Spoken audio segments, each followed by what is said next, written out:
Bismillahirrahmanirrahim. Alhamdulillah anak-anak sekalian, kita akan ketemu lagi dalam pelajaran sejarah kebudayaan Islam, di mana bahasan kali ini itu tentang Syekh Muhammad Arsad Al-Banjari, begitu. Dan mudah-mudahan ini juga menambah wawasan bagi kalian.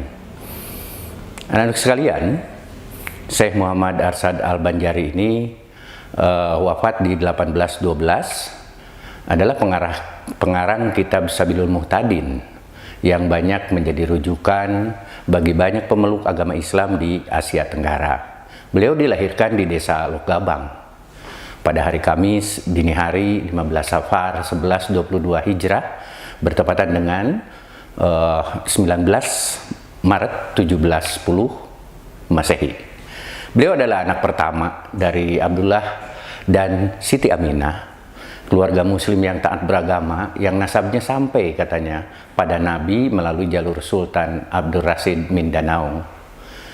Anak-anak sekalian, sejak masa kecilnya Allah Subhanahu wa Ta'ala telah menampakkan kelebihan pada dirinya yang membedakannya dengan kawan-kawan sebayanya, di mana dia sangat patuh dan takzim kepada kedua orang tuanya, serta jujur dan santun dalam pergaulan bersama teman-temannya. Allah Subhanahu wa Ta'ala juga menganugerahkan kepadanya kecerdasan berpikir serta bakat seni, anak-anak sekalian, khusus di bidang lukis dan khat kaligrafi. Seperti kalian belajar di sini tentang bagaimana membuat kaligrafi. Itu juga melekat dalam diri Syekh Al-Banjari ini. Pada suatu hari tatkala Sultan Kerajaan Banjar, anak-anak sekalian, Sultan Tahmidullah mengadakan kunjungan ke kampung-kampung dan sampailah ke kampung Lokgabang. Alangkah terkesimanya anak-anakku. Sang Sultan manakala melihat lukisan yang indah dan menawan, maka ditanyakanlah siapa sebetulnya penulis yang membuat kaligrafi itu. Maka dijawab orang bahwa Muhammad Arsad lah yang melukis kaligrafi itu.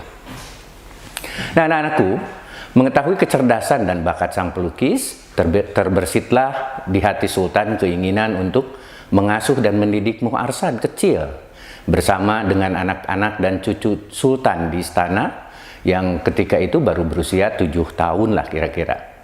Sultan pun mengutarakan goresan hatinya kepada kedua orang tua Muharsad. Pada mulanya Abdullah dan istrinya merasa enggan melepas anaknya yang tercinta.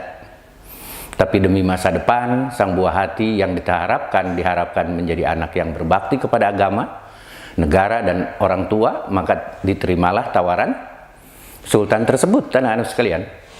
Kepandaian Muharsad dalam membawa diri, sifatnya yang rendah hati, kesederhanaan hidup, serta keluhuran budi pekertinya itu menjadi segenap warga, menjadi kebanggaan segenap warga istana yang sayang dan hormat kepadanya.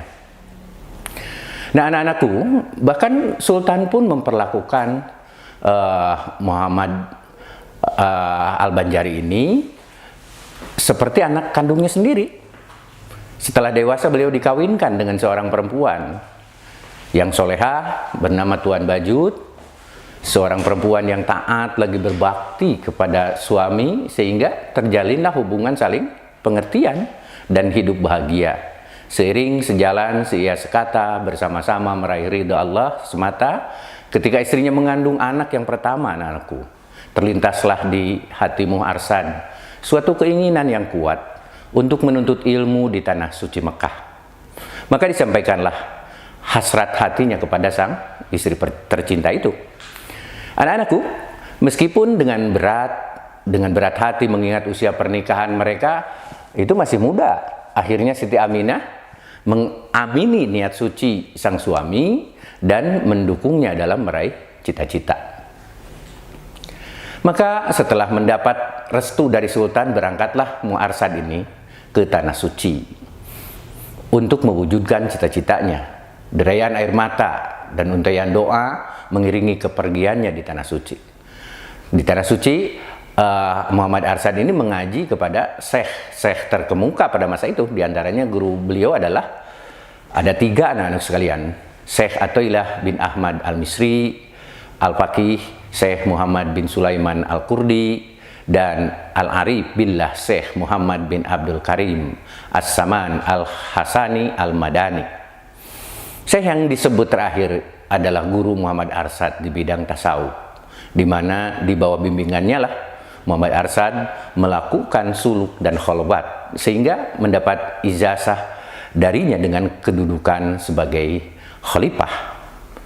Nah, anak-anakku sekalian, menurut riwayat Khalifah As-Sayyid Muhammad As-Saman di Indonesia pada saat itu hanya 4 orang, yaitu Syekh Muhammad Arsad Al-Banjari, lalu yang kedua Abdul Somad Al-Palembani, itu orang Palembang, lalu Syekh Abdul Wahab Bugis dan Syekh Abdurrahman Mesri, jadi orang Betawi itu.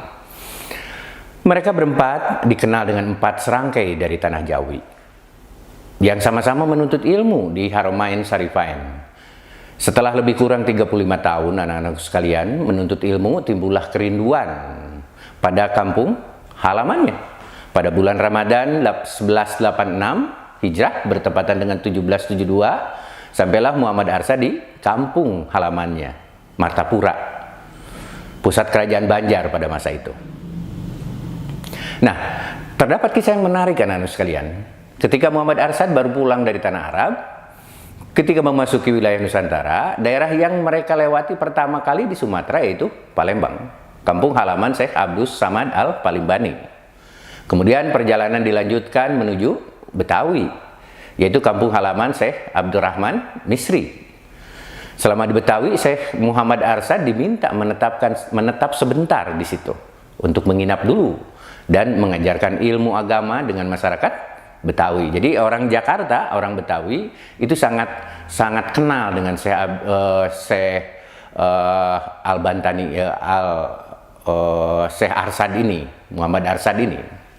Salah satu peristiwa penting anak-anak sekalian selama di Betawi adalah ketika Syekh Muhammad Arsad membetulkan arah kiblat beberapa masjid, diantaranya Masjid Jembatan 5, Masjid Luar Batang, dan Masjid Pekojan. Jadi di arah kiblatnya itu ditetapkan, karena metodologi menetapkan kiblat itu kan tidak setiap orang bisa begitu. Anak-anak sekalian, untuk mengenang peristiwa tersebut, masyarakat sekitar Masjid Jembatan 5 itu menuliskan di atas batu dalam aksara Arab Melayu, tulisan Jawi maksudnya, yang bertuliskan bahwa kiblat masjid ini telah diputar ke kanan sekitar 25 derajat oleh Muhammad Arsad Al-Banjari pada tanggal 4 Safar 1186 Hijrah. Nah, kalau sekarang kan di Persatuan Islam terutama ada Dewan Hisab, Dewan Hisbah, ini Dewan Hisab yang menetapkan itu. Jadi arah kiblat itu sudah bisa dilihat karena lembaga-lembaga negara juga ada yang memperdalam tentang itu. Sultan Tamjidillah Raja Banjar, anak-anak sekalian, menyambut kedatangan beliau dengan upacara adat kebesaran, dan segenap rakyat pun mengeluk-elukannya sebagai seorang ulama matahari agama katanya. Jadi diberi label, diberi sebutan matahari agama yang cahayanya diharapkan menyinari kerajaan Banjar. Anak-anak sekalian, aktivitas beliau sepulangnya dari Tanah Suci itu tercurahkan untuk menyebarluaskan pengetahuan, ilmu pengetahuan yang diperolehnya, baik dengan keluarga, kerabat, ataupun masyarakat pada umumnya. Bahkan Sultan pun termasuk salah seorang muridnya, sehingga jadilah dia raja yang alim, lagi waro, begitu. Sama seperti kalian sekolah di PPI 31 Banjaran, itu kalian nanti ketika sudah keluar, sudah selesai, maka masyarakat menanti kalian bagaimana kalian menyumbangkan keilmuan yang telah kalian miliki, begitu. Sama, Syekh Al-Banjari juga sama, begitu. Anak-anakku, setelah kurang lebih 40 tahun mengembangkan dan menyiarkan Islam di wilayah kerajaan Banjar, akhirnya pada hari Selasa 6 Syawal 1227 Hijrah bertepatan dengan 1812 Masehi, Allah Subhanahu wa taala memanggil Syekh Muhammad Arsad ke hadirat Allah, begitu. Maka usia beliau itu sekitar 102 tahun. Jadi lebih dari 100 tahun ya. dan dimakamkan di Desa Kalampayan, sehingga beliau juga dikenal dengan sebutan Datuk. Itulah anak-anakku sekalian, bahasan pada hari ini. Mudah-mudahan sekali lagi kalian dapat menyerap, dan nanti akan Ustadz kirimkan bahan-bahan dalam bentuk PowerPoint untuk kalian catat nanti dalam buku catatan, sehingga ketika kita belajar tidak jarak jauh lagi, kita sudah bisa melanjutkan kajian-kajian ini. Terima kasih. Assalamualaikum warahmatullahi wabarakatuh.